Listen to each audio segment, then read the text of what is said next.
Reaction यहाँ देख लो आप। तो देखो इसका एग्जाम्पल यहाँ पर आप, ये आपका अल्काइल हैलाइड रहा है ना। और अगर मान लो यहाँ पर आप लेते हो बल्की बेस, मतलब जिसका साइज बड़ा होगा, तो बड़ा साइज का बेस ये रहा आपके पास, देख सकते हो आप, this is our bulky base. Solvent ले लो आप, दिस इज आवर सॉल्वेंट, ठीक है ना। तो जो बल्की बेस जिसका साइज बड़ा है, अब उसके लिए आसानी क्या होगा, वो कौन सा हाइड्रोजन को जल्दी रिमूव कर पाएगा। जैसे अगर ये आपका बल्की बेस जब आएगा यहाँ रिएक्शन करने के लिए, तो बीटा पोजीशन कौन कौन जाए उसको पता करो। ये अल्फा हो गया, ये बीटा और ये भी बीटा पोजीशन है। अब इस बीटा से हटाना इसको हाइड्रोजन को है, इसके बगल में 2 मिथाइल ग्रुप होगा जिसका साइज बड़ा है, राइट। अब जब यहाँ से हटाने आएगा हाइड्रोजन को, तो इसके आसपास कोई आपका कोई लार्ज ग्रुप प्रेजेंट है नहीं, कोई बल्की ग्रुप यहाँ प्रेजेंट है नहीं, तीनों हाइड्रोजन है जिसका साइज काफी छोटा है, ठीक है। लेकिन यहाँ जब आएगा यहाँ रिएक्शन करने, तो इधर काफी बड़ा ग्रुप मिलेगा इसको। तो ये खुद एक बड़ा ग्रुप है, बड़ा ग्रुप के सामने आएगा यहाँ रिएक्शन करने के लिए, तो यहाँ पर ही रिपल्सन होगा, स्टेरिक हिंड्रेंस होगा, यहाँ रिएक्शन कम कर पाएगा as compare to this hydrogen. ये तीनों हाइड्रोजन अवेलेबल यहाँ जो है, इसको रिमूव करना ज्यादा आसान है। तो बेस क्या करेगा, इस हाइड्रोजन को सबसे जल्दी हटा पाएगा। ये जो बेस आपके पास है, ये क्या करेगा, इस हाइड्रोजन को आसानी से रिमूव कर सकता है कंपेयर टू दिस हाइड्रोजन। यहाँ से लिविंग ग्रुप भी निकल जाएगा। तो इस तरह से आपका यहाँ पर ही प्रोडक्ट क्या बनेगा, this is the product we get here, this is और यहाँ पर बन जाएगा डबल बॉन्ड, यहाँ पर बनेगा, right. So this is CH double bond CH2 बन जाएगा। सो दिस इज और यहाँ पर मेजर ये बनेगा। और अगर थोड़ा बहुत अगर यहाँ रिएक्शन होता है तो साथ में और क्या बना होगा, तो साथ में बन जाएगा आपके पास CH3 डबल बॉन्ड CH3। लेकिन ये आपका यहाँ पर क्या होगा, माइनर होगा। माइनर क्यों होगा, क्योंकि बेस जो है इस हाइड्रोजन को रिमूव जल्दी नहीं कर पाएगा।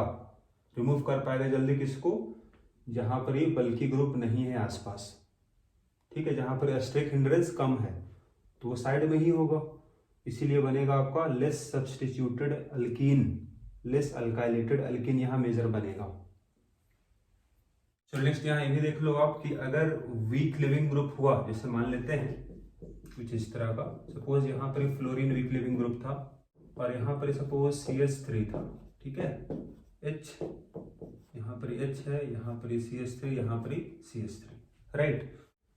और यहाँ ले लिए हम strong base, suppose NaNH2 is our strong base, right. तो अब यहाँ देख लो फिर से, ये आपका अल्फा पोजीशन हुआ, ये बीटा पोजीशन हुआ, यहाँ भी 2 बीटा पोजीशन है। तो अगर यहाँ से हटाएगा, एक बार यहाँ से हटा सकता है, ठीक है ना। तो यहाँ से हटाएगा तो यहाँ डबल बॉन्ड बनेगा, यहाँ से हटाएगा तो यहाँ डबल बॉन्ड बनेगा, ठीक है। तो हम बात करते हैं इसका ट्रांजिशन स्टेट क्या बनेगा। अगर इस हाइड्रोजन को हटाएगा, मतलब यहाँ जो बीटा पोजीशन है, यहाँ से अगर हाइड्रोजन को हटाएगा तो क्या बनेगा ट्रांजिशन स्टेट, जरा उसको देखो आप। तो we can see the transition state, CH हो जाएगा, ये CH, ये इसका बनेगा यहाँ पे ट्रांजिशन स्टेट। क्यों, क्योंकि एक वीक लिविंग ग्रुप है, तो ये जल्दी रिमूव नहीं होगा। तो जल्दी अगर रिमूव नहीं हो रहा है, तो यहाँ देख लो, यहाँ डेवलप होगा आपका पार्शियल नेगेटिव चार्ज, क्योंकि ये बॉन्ड टूट रहा है। ये बॉन्ड अगर टूटेगा तो यहाँ आपके पास इलेक्ट्रॉन पे इधर आ रहा होगा, ये बनेगा पार्शियल नेगेटिव चार्ज, ठीक है। तो अगर इस हाइड्रोजन अगर टूट रहा होगा तो यहाँ बनेगा नेगेटिव चार्ज, और अगर बीच वाला हाइड्रोजन जो अगर ये रिमूव हो रहा होगा तो यहाँ बनेगा नेगेटिव चार्ज। मतलब उसको भी यहाँ देख लो आप, CH3, ये बॉन्ड टूट रहा होगा आपका, इसको हम डॉट से दिखा दिए, ठीक है। और यहाँ आपके पास CH, यहाँ F है और यहाँ CH3 है। तो यहाँ बॉन्ड बन रहा होगा किसके साथ, NH2 माइनस के साथ, राइट। ये डेल्टा माइनस हो गया और ये भी डेल्टा माइनस हो जाएगा। तो अब यहाँ आप बता सकते हो कि कौन सा ट्रांजिशन स्टेट ज्यादा स्टेबल है। जो ज्यादा स्टेबल होगा उसी से बनेगा प्रोडक्ट, राइट। तो ज्यादा स्टेबल कौन है ट्रांजिशन स्टेट, तो अगर यहाँ बन रहा है आपका कार्बन आयन, कार्बन पे नेगेटिव चार्ज डेवलप हो रहा है, कार्बन पे नेगेटिव चार्ज, तो अगर कार्बन पे नेगेटिव चार्ज हो कार्बन आयन में से ज्यादा स्टेबल कौन होगा, जो 1 डिग्री का होगा। ये आपका 3 डिग्री हो गया, ये 1 डिग्री हुआ और ये 3 डिग्री हो गया, जहां पर बन रहा है माइनस चार्ज। तो अगर 1 डिग्री है तो ज़्यादा स्टेबल बनेगा, मतलब इसी से बनेगा प्रोडक्ट, मतलब यही हाइड्रोजन रिमूव हो जाएगा, फिर लिविंग ग्रुप भी निकल जाएगा, यहाँ बनेगा आपका डबल बॉन्ड।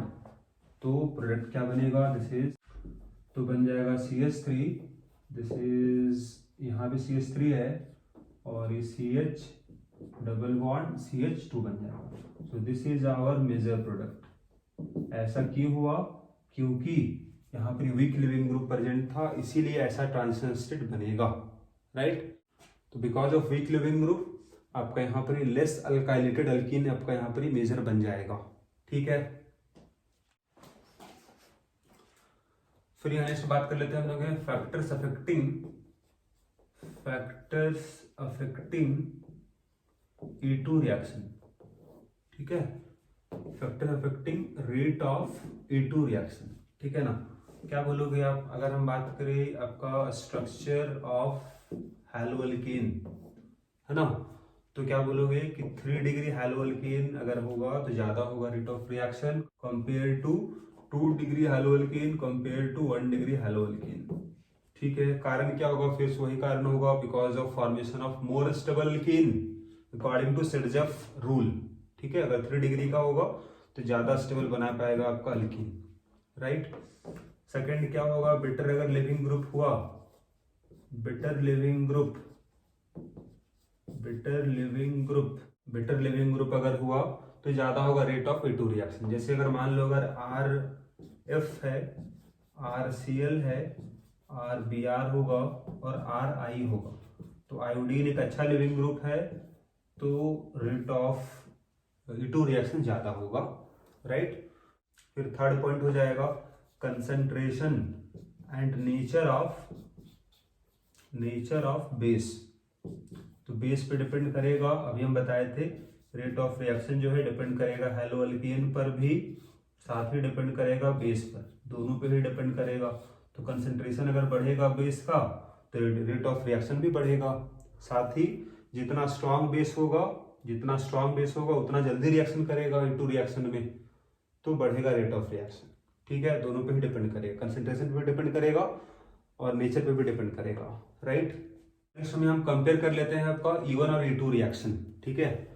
सो एक बार हम यहाँ लिख रहे हैं E1 रिएक्शन और एक तरफ लिख रहे हैं हम E2 रिएक्शन, ठीक है। दोनों कंपेयर करते हैं। E1 रिएक्शन क्या था, 2 स्टेप रिएक्शन था, दिस इज 2 स्टेप रिएक्शन। ये आपका 1 स्टेप रिएक्शन हो जाएगा, दिस इज 1 स्टेप रिएक्शन होगा। फिर यहाँ बोलेंगे कार्बोकेटायन यहाँ बनेगा, यहाँ बोलोगे कार्बोकेटायन फॉर्म, इसीलिए रीअरेंजमेंट होगा, rearrangement possible of carbocation possible, लेकिन यहाँ नहीं बनेगा कार्बोकेटायन डू नॉट फॉर्म, नहीं बनेगा मतलब रीअरेंजमेंट भी नहीं होगा, rearrangement of carbocation not possible, बनेगा ही नहीं, तो फिर उसका रीअरेंजमेंट होगा ही नहीं, ठीक है। फिर बात करें यहाँ पर हम, तो यहाँ जो वीक बेस होगा, weak base will favour E1 reaction, यहाँ बोलोगे strong base, here we take a strong base। Weak base में क्या लेना होगा, कोई भी अल्कोहल ले लो आप, जैसे CH3OH, CH3 CH2OH, तो यहाँ जो सॉल्वेंट होगा वही यहाँ पर काम करेगा बेस का भी, तो this reaction is known as solvolysis reaction. लेकिन यहाँ पर ही क्या होगा, यहाँ स्ट्रॉन्ग बेस लेना होगा, we can take here alcoholic KOH, या फिर आप कोई भी अल्कोक्साइड ले लोगे आप, है ना, साथ में सॉल्वेंट ले लोगे अल्कोहल का, या फिर NaNH2, राइट। नेक्स्ट बोलोगे आप कि 3 डिग्री हैलोअल्केन का ज्यादा होगा rate of reaction compare to 2 degree haloalkane compare to 1 degree haloalkane, right.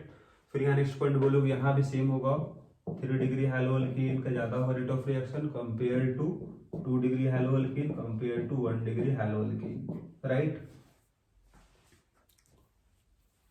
Next point बोलोगे आप कि अगर लिविंग ग्रुप अगर चेंज कर दिया जाए तो RF RCl RBR RI better leaving group अगर होगा तो ज़्यादा होगा रेट ऑफ रिएक्शन, दोनों में ही, है ना। तो यहाँ भी आप वही करोगे, this is RF RCl RBR RI, क्योंकि लिविंग ग्रुप का बॉन्ड ब्रेक होता है आपका रीडिटरमाइनिंग स्टेप में, ठीक है। स्लो स्टेप में यहाँ बॉन्ड टूटता है लिविंग ग्रुप का, और यहाँ तो एक स्टेप का रिएक्शन ही है, तो वही बॉन्ड ब्रेक होता है लिविंग ग्रुप का, इसीलिए आपका रेट ऑफ रिएक्शन को अफेक्ट करेगा, ठीक है। ये दोनों ही बात हो रहा है आपका रेट के बारे में, है ना, रेट ऑफ E1 का, और ये बात हुआ आपका रेट ऑफ E2 का, राइट।